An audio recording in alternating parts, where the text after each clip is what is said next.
Well, at least it looks like we've got a crowd building. We've got 14 people who have decided to join us already tonight. So thank you guys for being a part of the Car Guy and Six Fan Show, or as I like to call it in the interim, the Car Guy and Big Easy Show. Welcome to the Thursday night live stream. As you can see, Luke is our fill-in guest as Grant is on vacation. So thanks, Luke, for being a part of the show tonight. Hey, thanks for inviting me. My pleasure. So we're going to jump over to the chat right quick, and we're going to make sure that everybody that's in there already gets acknowledged for being here. Of course, Melissa Nuno was the first one in there moderating tonight. We've got Ed Lakin. I'm sorry if I pronounced that last name wrong. Uncle Bobo is in there. Darren's Mopar Express. We've got Turlo's Garage, Will's Wheels, and some more people coming in there. I guess you guys are just all chatting back and forth. So one of the things that we want to do before we introduce our guest tonight, guys, is make sure that you share this stream out, because that's how the word gets out. That's how YouTube understands that there's a live stream going on my channel. You share it out. People tune in to watch. YouTube helps to push that. So our guest tonight is David Cheney from Build One More. He's got a YouTube channel. David, welcome to the Car Guy and Six Fan Show. Hey, thanks for having me, man. I'm glad to be here. Excuse me as I choke. Yeah, I'm doing the same thing. I'm like trying not to cough. Got the water, yeah. Do you want me to interview him? You good? Way to start the show, eh? Yeah. Nice one. So, guys, every Thursday evening we tune in to this live stream we call the Car Guy and Six Fan Show. We have guests tonight. David is our guest, and we're going to be interviewing him a little bit. So, Luke, why don't you jump in there with the first question for him and see if we can get this show started tonight. So, I was watching a couple of your videos today, David, and I noticed you did the Civic giveaway. And going back, you got some 6-liter LS stuff going on, and then I could hear it in your voice when you found that RX-7, how excited you were. What got you into, I wouldn't say classic Japanese cars, but kind of that era of, like the JDM or Japanese domestic market? Because I also like 80s and 90s Civics and RX-7s. What prompted you to get into it? I think this goes back to my very first car was a 90 model CRX that I found in some guy's backyard. Yeah. I've always been, I'm going to knock on your front door and ask if it's been sitting for a while. I'll watch them. It's kind of weird, but that's what I love to do. So you fast forward a few years, we're searching through junkyards, trying to find parts for the CRX because I had one, my brother had one, and my oldest brother had one.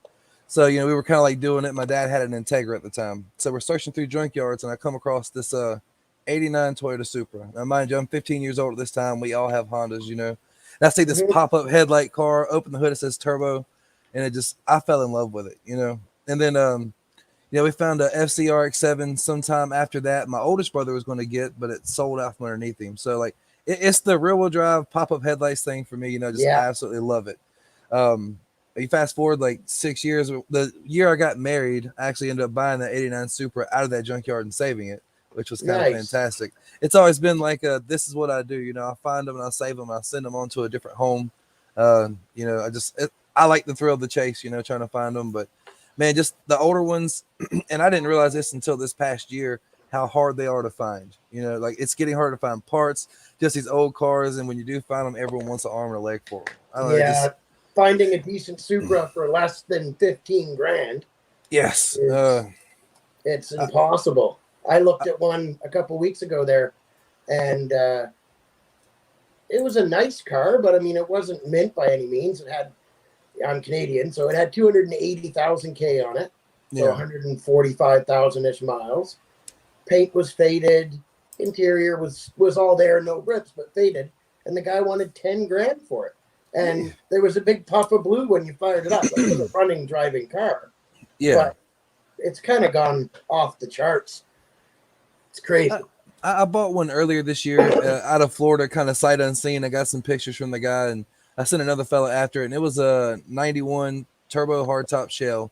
And I was like, it didn't look too bad. I seen some rust on the quarters, and I didn't think too much of it. But he was a little deceitful with how bad it actually was because it was so rotten. I didn't even put it on the channel. I'm like, I can't do it.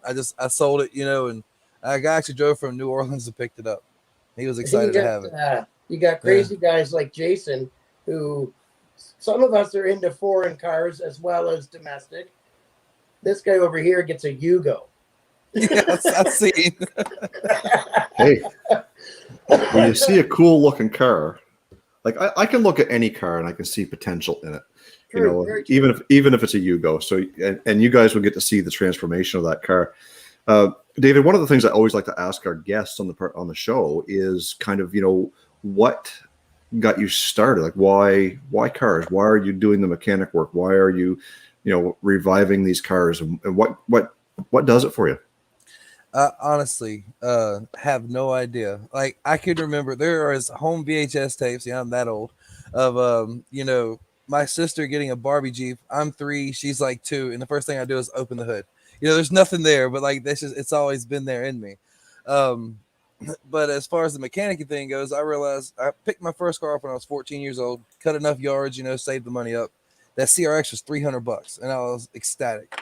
And it's like, okay, it needs this and this, and I learned, and I couldn't afford a shop, so I figured I had a Haynes manual, and that was like, let's get it done. And it that was like a learning point for me. Was it was the first clutch, first head gasket, first timing belt, and it just kind of spiraled from there.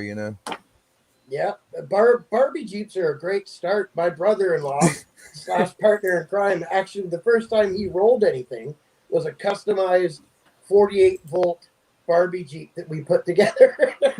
Nice. I'm sure Olde Bob will remember that one. It's pretty good. Yeah, and I grew up with 2 sisters too, so the Barbies were pretty prevalent in our household as well. Yeah.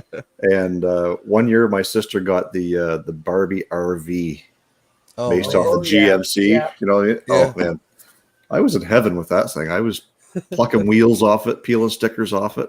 Anyway. Yeah, my sister got I have 2 sisters, and they're both older than me. And one of them had a Ford Escort for their first car, no big deal. Then the other one had a Capri. It wasn't a 5-liter, but I thought it was awesome because it looked like a Mustang.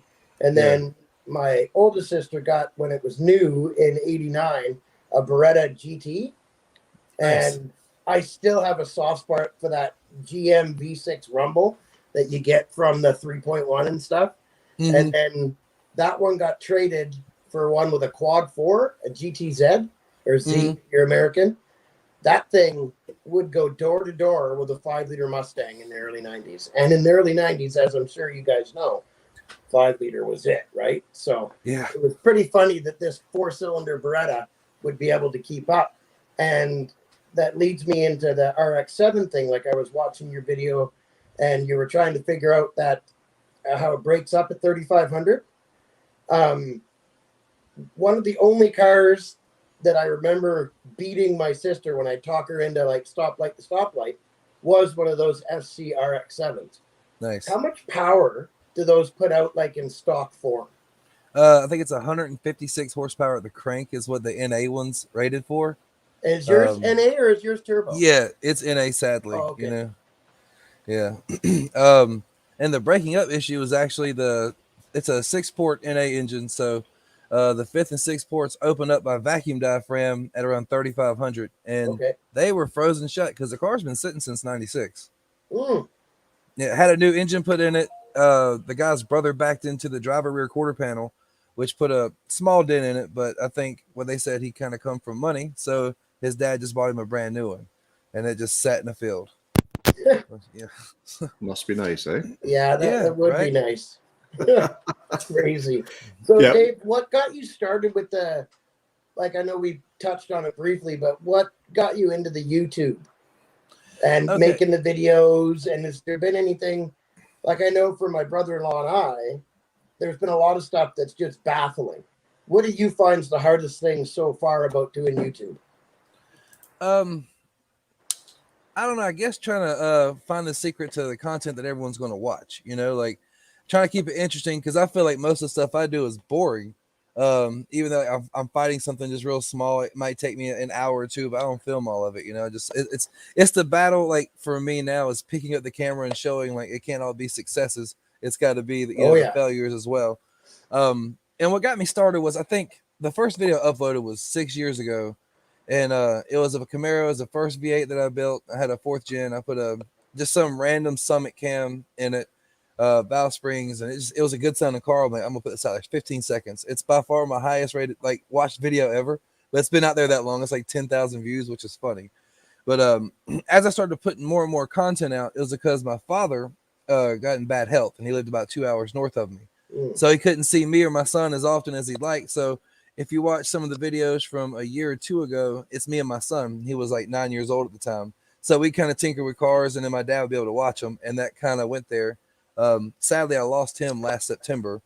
So, but I kept it going. You know, I kind of pumping it out. I like doing this, you know, and it's nuts. When I started regular uploading, I think I had 13 subscribers, and I jumped to 150 by the end of the year, or by January or so. I was ecstatic, you know, and it's just kind of a push now. Like it's a daily thing. The GoPro is always within 6 feet of me, and if I see something interesting, I'm definitely going to film it.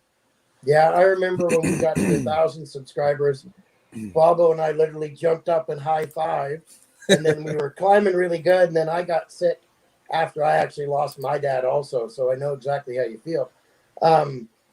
And then we had to take a big break, and we actually lost about 500. So it was so great. Now that we're putting out content again, it's managed to, I think we've gained, I have to double check with Rob, but like 75 subscribers. Yeah. I had the same feeling I did then when we first started, just to get 75 subscribers. Because it's a struggle, like you said, to put out. Yeah, I mean, look at all your videos there, right? Yeah, if you see around the Cletus and Cars videos, more of something, all they got to do is scroll back, and they can see stuff. Like your nitrous video with the 6-liter Chevy when you're explaining the intake. That's a great video. Like they just got people need to learn to go back. Yeah, and you can see right there the flaming truck. That is actually my dad's truck that is on fire. That was a nitrous backfire last year. Yeah. And right after he passed away, he always wanted me to put his truck on YouTube. And like, you know, we lowered it and we did fenders and hood. And I never filmed it while he was here. We always just kind of wrenched down and we hang out in the shop, and it was, you know, fun. And then like he passed away so quick, and it was just like, man, you know, he wanted his truck on the channel, even though I'm not anything, you know, I'm little still. And I was like, okay, so, and I had just signed up for Cletus and Cars last October, whenever it was. And I was like, I had a diesel turbo Mercedes that I entered into the class, and it did not run. A guy sold it to me, said, hey, it needs this. And it was wrong. Like the motor was bad. And all I had was this C.A.R. And I was like, okay, what, you know, I sent a picture of it, and I said, the Mercedes is out. It's blown up. Will you accept the truck? And they're like, oh yeah, we'll see you this weekend. So I had 2 days to figure out how to make the 4.8 have a little more power. And so I sorted out an extra set of wheels. I put some 16s on it with like about the same size tire, because it runs 18s on it now. And I'm actually not in Florida. I've seen go-karts going fishing ass. I'm in South Georgia. I'm just above Tallahassee, Florida. But I had a nitrous kit here at the shop. I said, okay, we're just going to peel it really fat. I put 130 shot of nitrous on it. And I said, we're just going to send it. And I said, hopefully I don't hurt the truck. It'll be okay.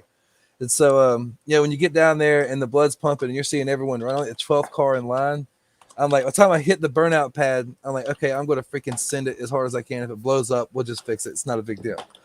But you know, the truck is so quiet compared to everything else. It's got a Flowmaster on it, but it's nothing to it. And all these other trucks, not really doing a lot of tire smoke, but you know, they were loud. So I was like, I know I don't have time to do exhaust. I was going to do some zoomies out the side, but I was like, I didn't have time. It was 2 days. So I was like, I got to do something to stand out and be spectacular. So I had this fantastic idea. I took a magnet off the bottom of a tool tray, and I glued it to a giant 24-shot firework. I said, mid burnout, I'm going to light this sucker and I'm going to send it off, you know? And I asked nobody. I didn't ask permission. I just said, I'm just going to do it. And I had it sitting on the center console next to me. And as I come out, I just instantly hit a loop and do a donut, and the firework goes flipping. And I'm like, oh crap, you know?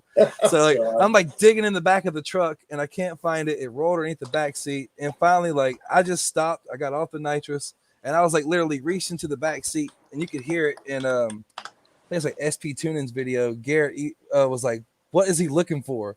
And I mean, I'm like hands shaking. I light this thing and just pow on top of the roof. And then I continue to do a few more donuts. It was the greatest thing. hindsight, super dangerous. I didn't test it. I was like, God, I hope this doesn't flop to the side and kill somebody. But fun fact, it's now a rule in the burnout contest: no fireworks. Oh, now there you go. See, you've made your mark at Cletus and Cars. You know when there's a rule made because of something you did. Yeah. You've done it right. No one ever said anything to me the day of. Garrett actually walked up to the truck because I run it so hot because I emptied a ball of nitrous through it and I was in fourth gear doing 150, just sitting still. I mean, I blew both tires and it got so hot the radiator exploded and knocked my grill out of the truck, which is fantastic, right? Yeah, I know the feeling. You should go make sure after this is done, go over to Nick's Garage or on my channel and watch the episode where Bobo and I drove our 70 Dodge to Nick's Garage. I do a burnout that literally everybody there, you can see the panic in their faces. So eventually, just watch the video. I think you'll enjoy it if you like those kind of burnouts. Yeah. So guys, we got a couple of super chats come in there. We got a couple super chats come in. Mike from Narc Selected Customs, who was our co-host last week, has done $4.99. Thanks, Mike. And Stuff with Cletus has done a super sticker for 99 cents. Thanks, guys. We always appreciate the super chats, super stickers. We are keeping track of those who do donate the channel and putting it to good use. The other thing I want to make sure that everybody knows is David's channel, before we started tonight, had, I believe, 311 subscribers. I think he's up to 314. His link is in the description box down below. If you haven't gone over to check this channel out yet, he's currently in the middle of this FC RX-7 build, revival project, whatever you want to call it. And it's pretty interesting stuff. So make sure you go over, check his channel out.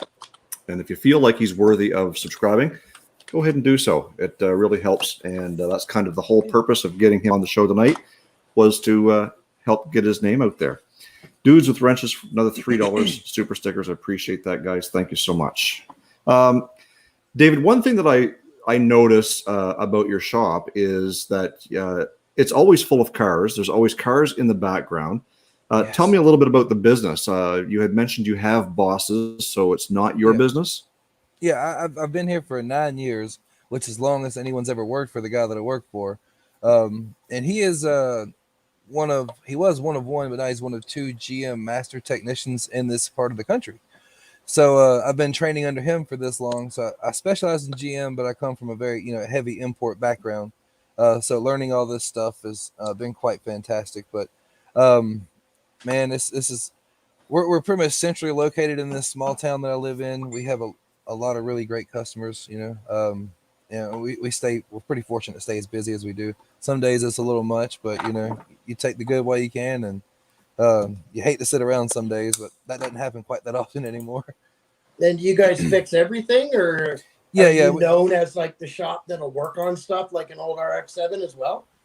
Yeah, that's because of me. I brought in a lot of import business to the shop, but we're the only one in my town, for whatever reason, that's capable of doing wire diagnostics, battery draw, parasitic, things like that. No one else wants to fool with it. Have the local Chevy dealership here. They won't work on anything past 5 years old, so they send all the stuff over here to us. Plus their trade-ins that they have to work on, it gets sent to us. Things like that. It's pretty good. It's been, I come into this shop at I think I was 23 or so, 22, with just like this pompous, I can do that. Like I know how to do that, and I knew a lot, but man, I know so much more now. It's I'd laugh at myself from 9 years ago. Like it's pretty good though. So one of the things also that I've noticed about your channel is that it's just you, and is it Frank?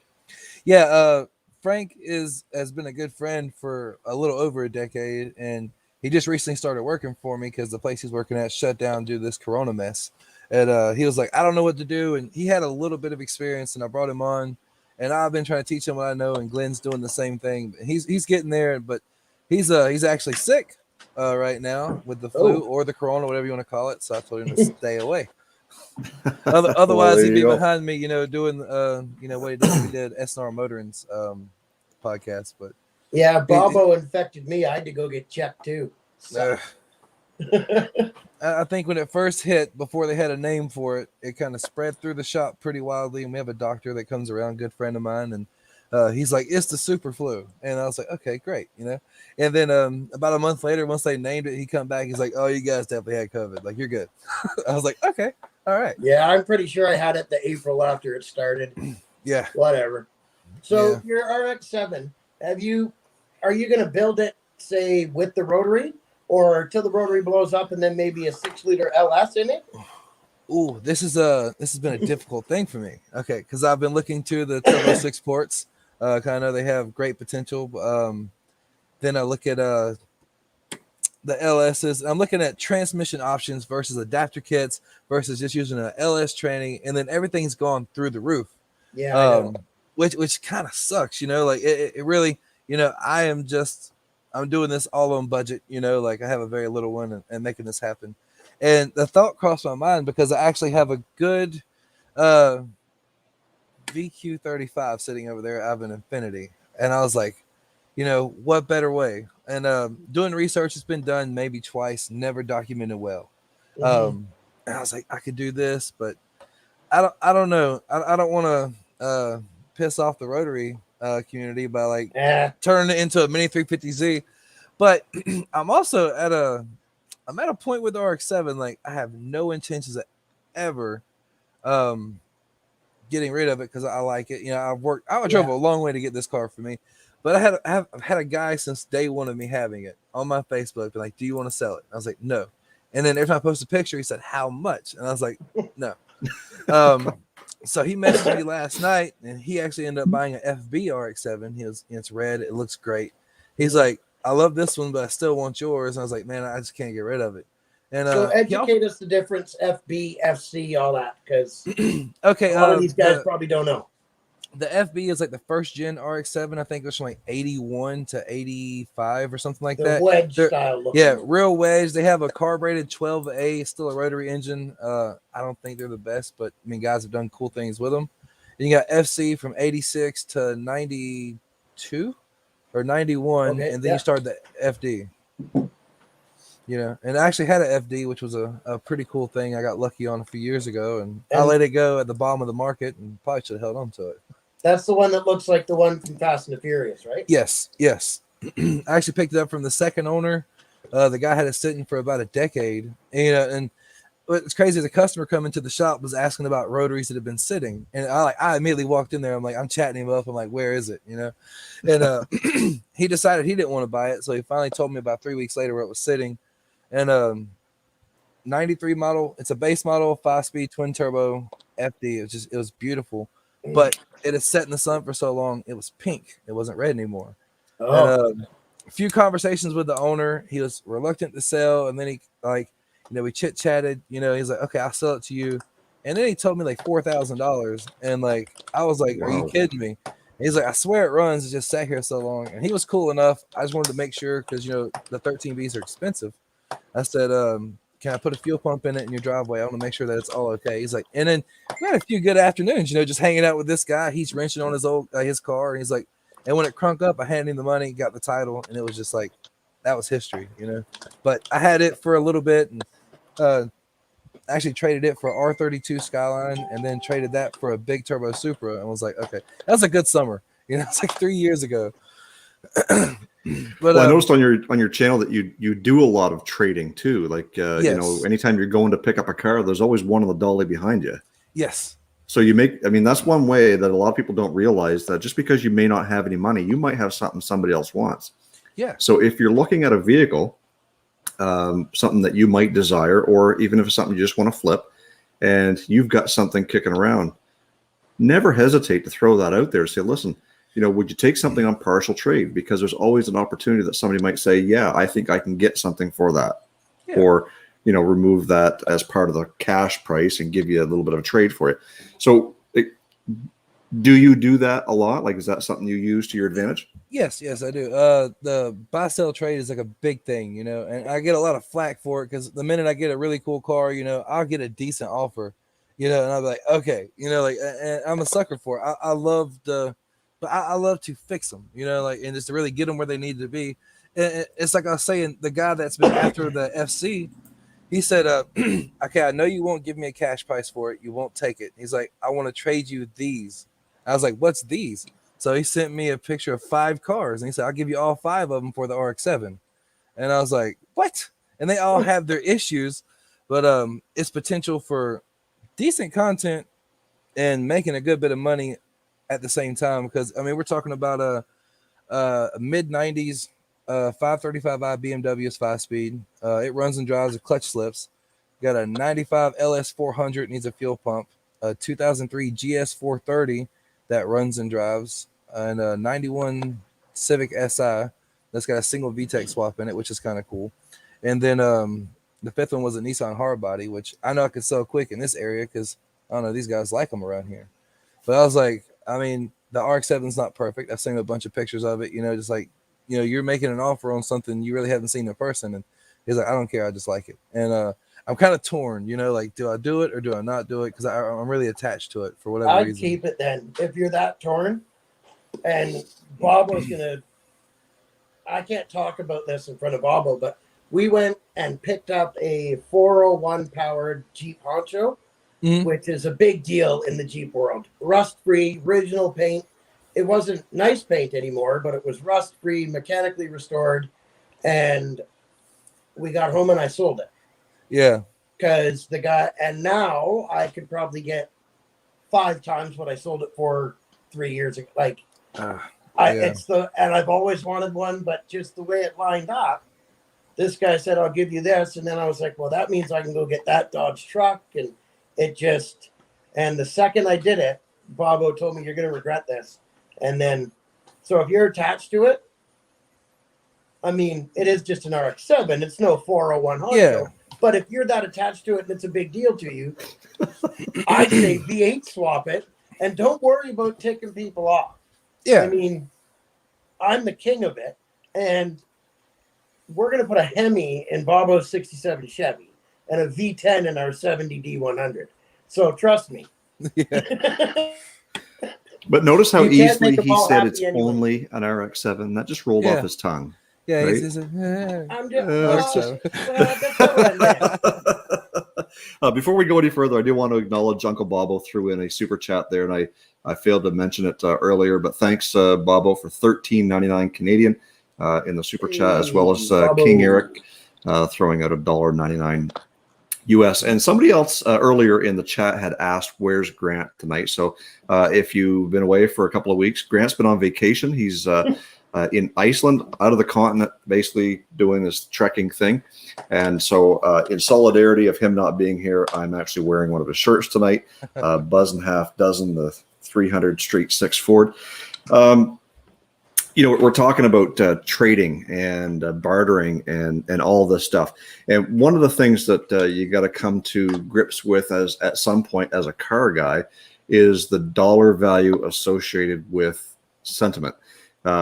I know that Luke has his dad's 12 valve that I know there's not a price tag in the world that would take that truck away from him. Nothing. I got offered 35 for it the other day. But people who don't understand the value of sentiment don't understand that value. Yeah. So when you buy a vehicle, like, yeah, okay, I bought this Yugo. Am I attached to it? Not yet, because I don't have a lot of sweat equity into it yet. But when you go and you start, making it look your own and working good and getting all these things worked out, the time comes where you got to say, okay, at what point do I stop? At what point is it worth something? At what point, if somebody makes me an offer, do I sell it? And then you've got to put into play, the whole point of buying that car was to make content on YouTube. Is it paying for itself? Is there an audience out there? Is it making me money on YouTube? So I get it. I get sentiment. I've got a Chrysler Cordova I've had since 1995. My wife would never let me sell it. In fact, I think if I did, she'd probably divorce me.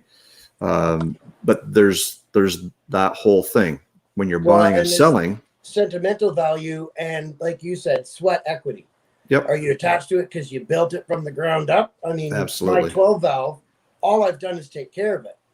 But there's nothing anybody can do to get it from me. Whereas Betsy, I've only had it for my 68 for like 5 or 6 years, but because I put so much work into it, it's also priceless to me, right? So, I mean, you get that little RX-7 running and kicking butt and doing donuts, then think about whether or not you want to actually get rid of it or continue on building it into the one you really want, right?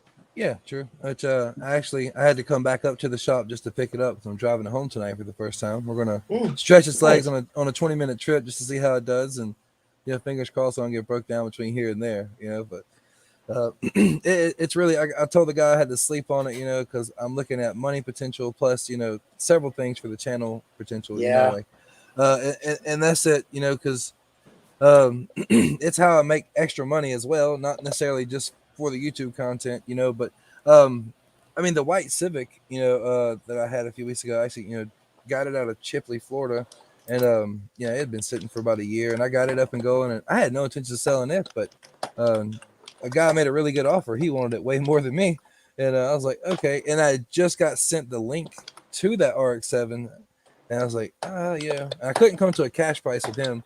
So I ended up buying a 2001 GS300, and I traded the guy straight up for the RX-7. It kind of worked out perfect.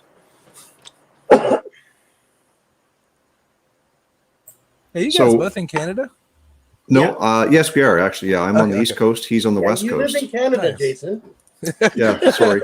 I'm answering two questions at once. My wife just asked me a question, and I heard that one, so I was like, let's try and get them both out there. But if I was going to live in the U.S., it would be in Georgia. Go Bulldogs. So yeah. Well, it's here in Florida. Florida's like the Wild West, even though it's on the east and it's on the south. Like maybe Tennessee. I don't know, but Tennessee's gorgeous. I've heard Tennessee is pretty wicked. Took my wife there on her birthday last year to a place called Ruby Falls. It was gorgeous. So we did get another $18.12 Canadian. Not exactly sure why it was $18.12, but everything is broken garage. Thanks, guys, for sending it over. A few liters of gas for that Yugo. How much is gas up your way? $1.53 there now. I think we're still in the high 30s. It took a big jump there last night, but I think it's still like $1.38, 39, somewhere around there.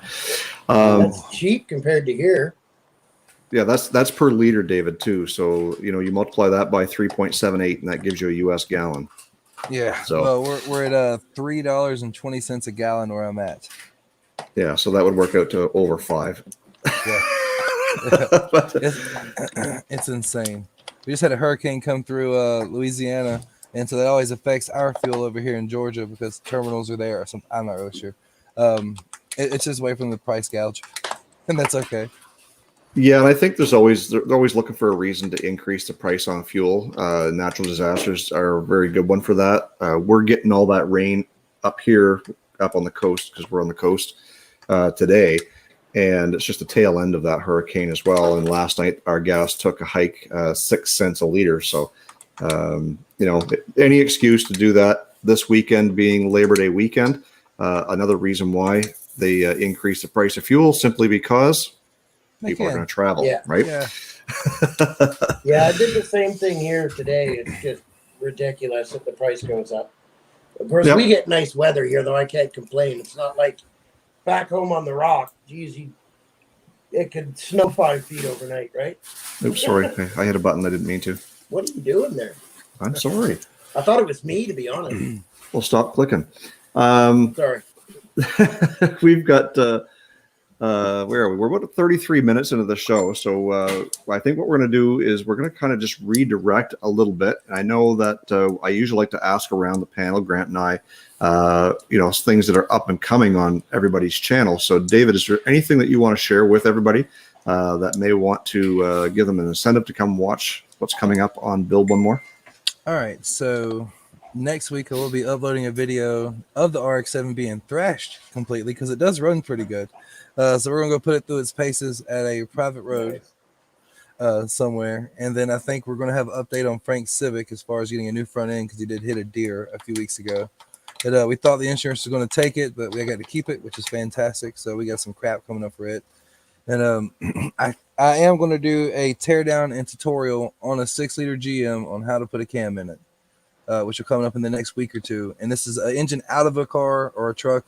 So it'll kind of be like a how-to if you have it here, but I'll kind of explain it the best I can for if you're leaning over engine bay and making that happen, you know.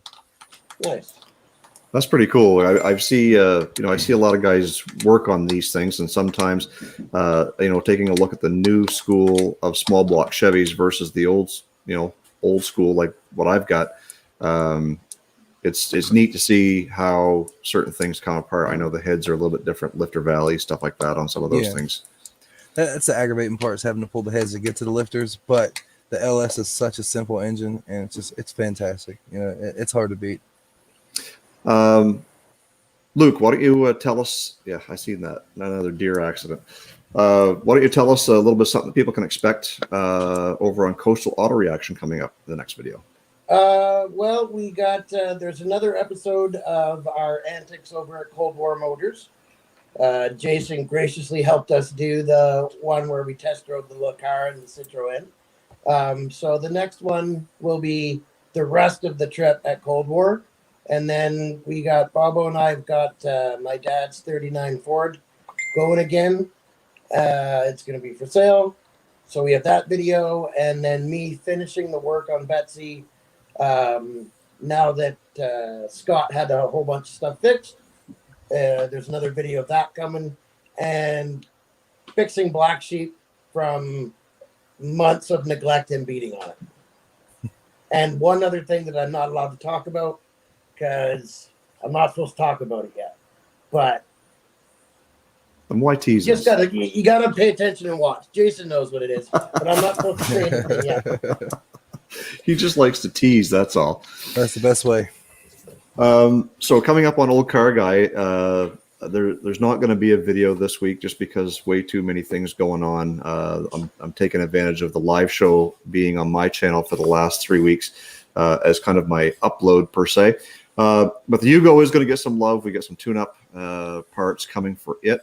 You guys, I've done some sneak peeks of the 68 Monaco of my brother-in-law's. We finally got that into Canada, and he's coming over tomorrow. We're actually going to be starting assembly on that 440 Magnum and work away at trying to get a video for that. That video likely won't come out for quite a while, but that's what we're going to be working on tomorrow, and then hopefully sometime over the long weekend I might get a few hours in on the Yugo wheels, tires, tune-up. Maybe we'll see if we can lower that thing, get some stance going on it. But anyways, that is something that we're working on. George over at Nick's Garage, $5. Thanks a lot, George, for that super chat. I really appreciate that.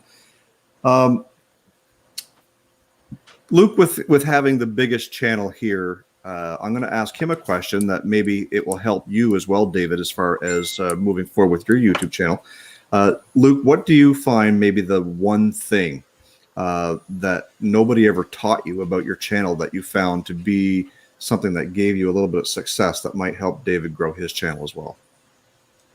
Well, I mean, we just got started making videos again. So for me, it was make it so it's something enjoyable to watch, so they don't want to skip ahead.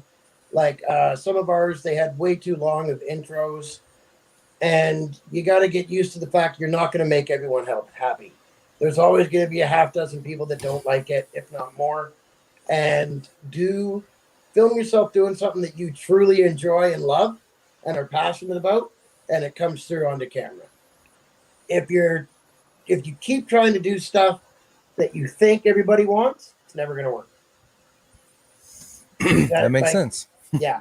Unless you're shooting for the younger demographic, channels like DDE, they stage a whole bunch of stuff because 14 to 18-year-old young guys that love supercars will just eat it up. Yeah. Whereas channels like ours are more geared for, the 30-something-year-old mechanic guy or automotive enthusiast. He's going to know whether or not you made crap up, right? Yeah. So that's the biggest thing we've found. Do something you enjoy and love, and it'll come through on camera. And other than that, some of them don't do well, some of them do. It depends. The algorithm, there's little tricks like the way you do your title and stuff like that, and other things like that, like Jason and I, we've talked about it lots, that help the videos. I found Jason actually suggested this. Doing shorts really helps It has for me, at least. Our subscriber count's finally started to go up. And yeah, the biggest piece of advice is do what you enjoy and film it. I try to put as much of that out there as I can, you know, and I try to encapsulate people, I guess, with the title and the thumbnail, you know, because I know those will catch me, and I've tried to get into that. S&R Motoring, I see they want to see a race between me and them.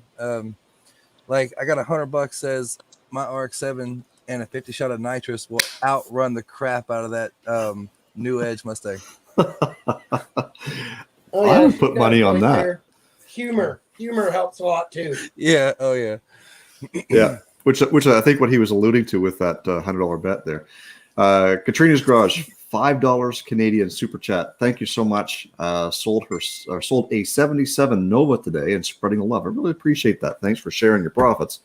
I believe it's Katarina, not Katrina. Sorry. FYI.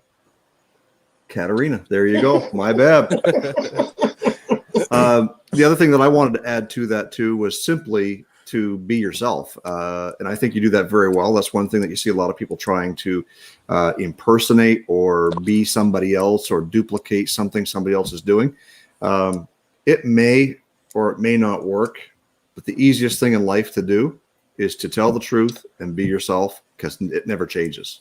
Yeah.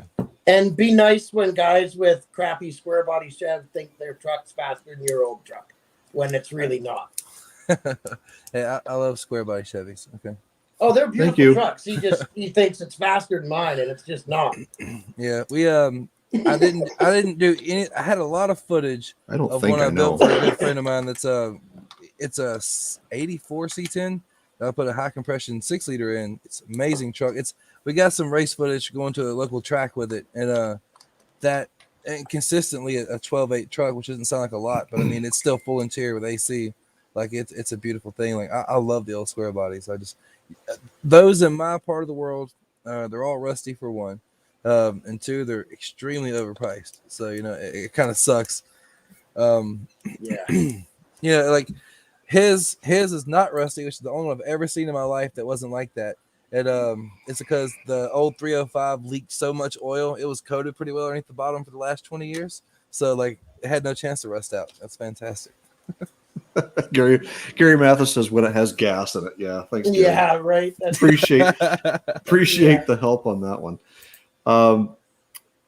So one out here, there's a half a dozen square body Chevs within 20 miles of me that none of them are rusted.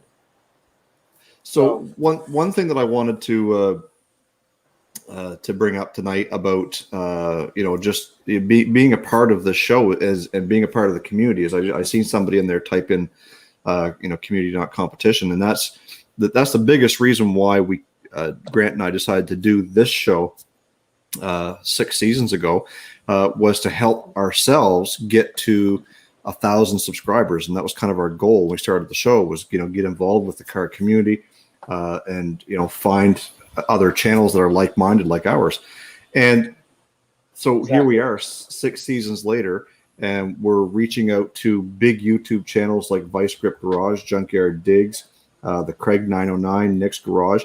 We're trying to get them on as guests, which we've had. But we also want to get back to the roots of what we started, and that is bringing up smaller channels to get some exposure. And that's exactly what we're trying to do tonight with David from Build One More, is get his name out there. We've had pretty consistently 30 people in the chat all night watching. And if you guys haven't done so yet, both Luke and David's channel are in the description box down below. Make sure you go down there, check them out. For some reason, if you're not subscribed to either one of them, again, watch some videos. If you like what you see, consider giving them a subscribe, because that's exactly why we put the content out, is for your entertainment. And the only thing that we ask in return is that you watch, maybe click that like button, give us a subscribe. That's all we're asking. It's free, doesn't cost you a cent. Exactly. Just a little bit of time and a couple clicks, right? So we are rolling up on 44 minutes. That means we're probably about 5 minutes from closing down the show tonight. Luke, any final thoughts, any final words, final questions for David before we take off here tonight? Sure. One thing I noticed, how frustrating did you find the Civic giveaway in the end? Because we've done a few things that really we thought would make everything explode, and nothing really came of it. So I watched that video where you're giving it away. Yeah, it was so frustrating. Yeah, because I thought I tried to do a limited number of spots and then make it cheap enough where people could participate without feeling like they're being robbed. And like I was like, okay, this will work. We have a decent amount of subscribers. You know, these guys will jump in on it. You know, and then we have Facebook. We were just putting it everywhere, and at the end of it, it was just like 30 people, I think. You know, out of the 100, maybe 40 at the last day, and it was frustrating because people were like, oh, I want these spots. And then I'd never hear from him again. And I had one kid that was like, I want this, this, and this. And I was like, perfect. And he asked for my PayPal or whatever, and I gave it to him, and he blocked me. It's like, why waste my time? It's okay. You don't have to be a part of the giveaway. But as far as like talking to everyone, which it was nice because I get some people that would pay. You know, we'd privately chat, and they were like, oh man, if I win, this is going to be awesome. Like, I already know I'm going to pick the car, not the cash option. You know, they were pretty ecstatic, and then they like share like, this is what I want to do to it. And it was nice to get to know some of the people that, you know, really reached out and was like, hey, you know, what's the deal with it really? And, you know, it was okay. I don't think I want to do another one this year, and I don't even know what the next one would be. It was kind of like we had this car, Frank didn't really need it, you know, let's just make a little spoof race about it and see what happens, you know. And it was all right. Yeah, we're not going to do anything until we get near 100,000. Yeah, if we do. Yeah, that's the dream, right?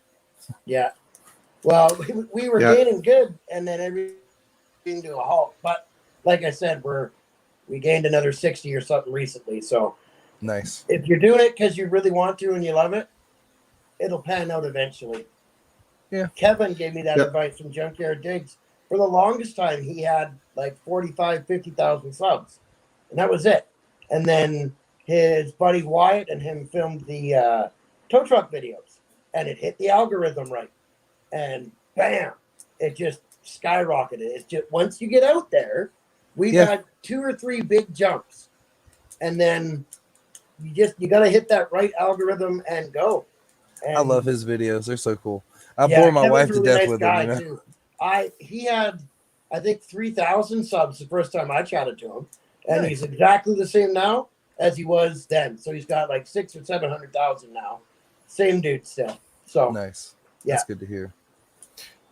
Yeah, and that's one of the biggest thing that any big YouTube channel will give advice to smaller channels, whether they're my size, David your size, or even Luke's size, is the consistency. Keep doing what you're doing because you are gaining on it, and you just never know when that takeoff video is going to happen. I've been doing YouTube myself for 3 years, for over 3 years now, 3.5, and I haven't hit that 10,000 yet.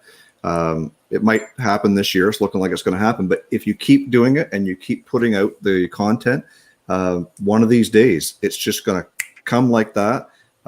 People are going to view it. The views are going to go through the roof, and that'll attract attention to your channel. So the biggest thing is keep doing what you're doing. Have fun with it. Enjoy it, because when you start making it a job and it's too much for you to handle, then you get overwhelmed and you're less apt to do a good quality job of what you're doing.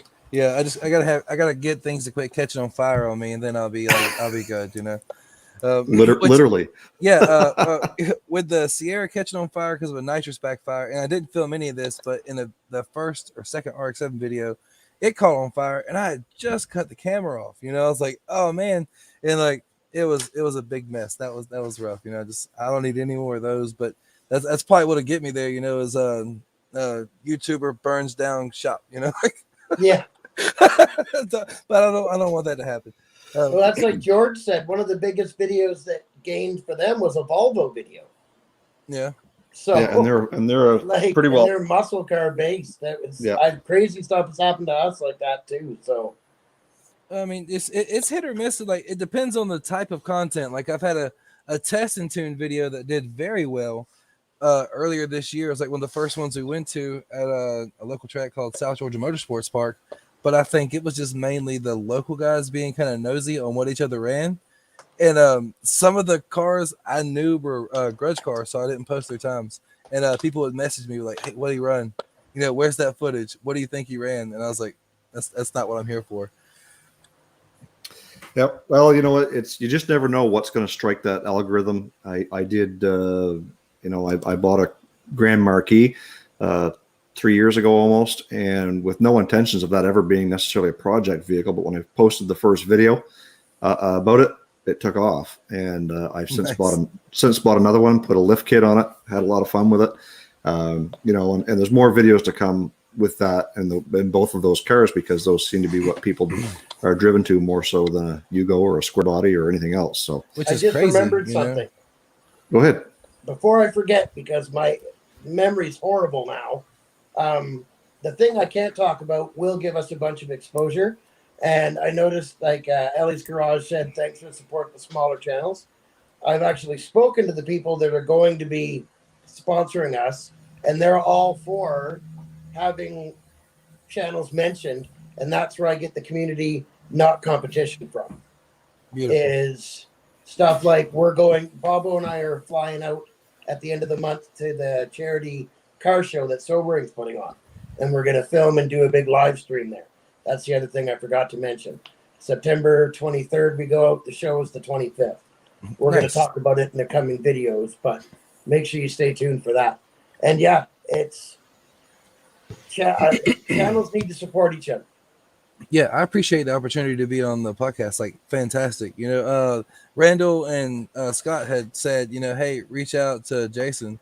You know, he'd better help you like get on one if you want. And I was like, yeah, I was still less than 100 subscribers, I think, when I found them, you know, which was just relatable super content, which is what got me talking to those guys. And I said, I give it a little bit of time. And then, you know, watching your videos, I decided, okay, I'll reach out to him on Instagram. You know, it just kind of worked, you know. So I really appreciate the opportunity and the help, you know, because it is, you know, helping each other out is the biggest thing, you know.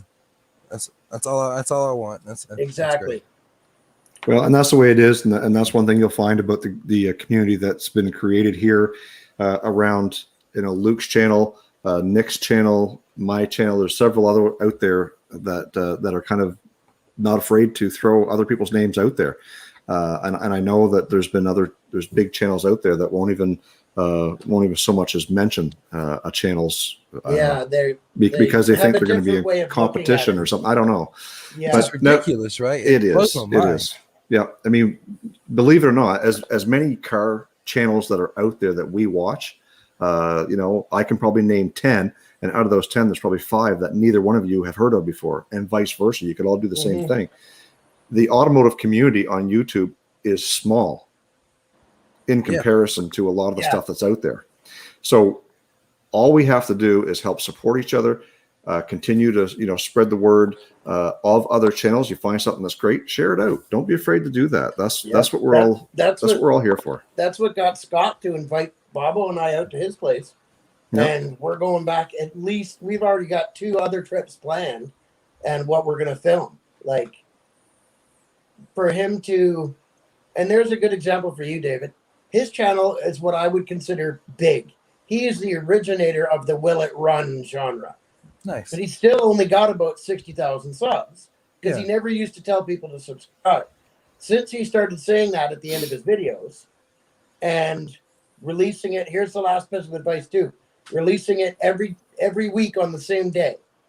Since he started doing that, his subscriber count, he climbed more in the last 6 months than he has in the last 2 years. Nice. I have a Monday release and a Friday release. It's usually how I do videos. Either 2 videos a week, because I've really been trying to get into the algorithm, and I've had a lot of stuff going on with the Mazda. So I was like, I'm just going to pump it out, you know, and it's all good stuff. It's not just filler content, you know, like, which sadly I didn't film any of this week, but I got something I'm going to put out tomorrow. But dude, the Mazda's fought me all week as far as like wanting to start back up and just, you know, cold start or hot start. And I found out the issue today, which is a stupid mass airflow plug, you know, but that was fun. You know, I realized, you know, trying to keep the schedule, it definitely did help me. Adding a little subscribe thing to the bottom of the screen, like in the first minute of the video, seems to be a big thing as well. You know, after my intro, if I threw that in, I kind of picked up a few more, and I was like, well, that works, you know. But Yeah, I definitely appreciate all the advice. And that's the thing, you can count, when you're a small channel, you can afford to play around with a few things to see what works and what doesn't. King Eric, the greatest of all, made a quick note. I posted up on the screen there that there is room for everybody. And that's the key. We don't have to fight for subscribers, because you can be subscribed to 1,000, 10,000 channels if you wanted to. It doesn't cost you a cent. David, thank you so much for taking time out and reaching out to me and wanting to be a guest on the show, because we just happen to have the need for somebody for tonight. And when you asked, it worked out perfect. So thanks for reaching out. Yeah, and if anybody that's in the chat tonight would like to be a part of the Car Guy and Six Fan Show as a guest, or even as a co-host once in a while, don't be afraid to reach out to myself or Grant Tommy, who is straight Six Fan, because occasionally we're going to need a co-host once in a while. But we love being able to have guests and interview and chat and have a good time. And we're trying to look ahead to what season 7 is going to bring us, which will start in the new year. But I think Bobo should go on. Absolutely. Just Bobo, not me and Bobo, just Bobo. He needs to go on and be interviewed. Luke, thank you for filling in for Grant tonight. I know he's appreciative. If he was here or if he was in the chat, I know he would be thanking you as well. And thank you to everybody in the chat. That's good. And thank you for everybody that's been in the chat, donating super chats and super stickers. Thank you so much for the support on my channel. Next week, we are back again. Actually, I think we're going to be on Grant's channel next week. He should be back from vacation, and we will be hosting Roy Marko from Roy Marko's Garage. We'll be interviewing him, who is a great supporter of the Community Not Competition over on Instagram. If you're not following anybody, myself. Watch our latest video for his truck. Absolutely. You'll get to know a little bit of insider information there by watching Coastal Auto Reaction's latest video. That's it. That's all we got. I'll thank you guys one more time. Everybody in the chat, thank you so much. We're going to end it here. Everyone.